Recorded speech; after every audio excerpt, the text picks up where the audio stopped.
রোজা রেখে প্রথম ইফতার বাংলাদেশে করলেন মেসুত ওজিল। কক্সবাজারে রোহিঙ্গা ক্যাম্পে গিয়ে ফুটবল খেললেন বিশ্বকাপ জয়ী তারকা।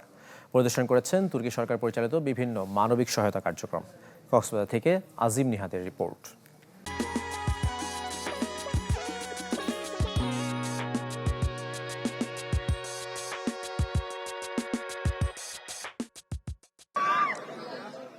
ফুটবল ছেড়েছেন অনেক দিন, তারপরও তার পায়ের জাদু দেখতে কক্সবাজারে হাজার হাজার ভক্তের আগমন। তিনি যে বিশ্বকাপ জয়ী তারকা মেসুত ওজিল।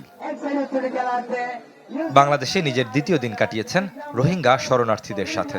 তাদের দুঃখের জীবনে কিছুটা সময়ের জন্য হলেও আনন্দের উপলক্ষ হয়ে এসেছিলেন। প্রথম দিন ঢাকায় কথা না বললেও পুরো বাংলাদেশকে রমজানের শুভেচ্ছা জানিয়েছেন। And I wish both teams a good luck. May Allah protect all of us.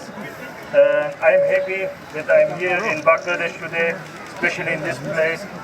তাকে কাছে পেয়ে উচ্ছ্বসিত শরণার্থীরাও সেলফি বন্দি করেছেন প্রিয় তারকাকে। আলহামদুলিল্লাহ বেশি খুব ভালো লাগে, কিন্তু বাইরে চাইবেলা বেশি আজওয়াশীল।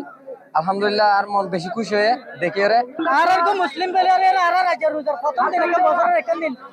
বৃহস্পতিবার দুপুরে ১৩ সদস্যের প্রতিনিধি দল নিয়ে উখিয়ায় প্রথমে টার্কিশ ফিল্ড হাসপাতাল ভ্রমণ করেন।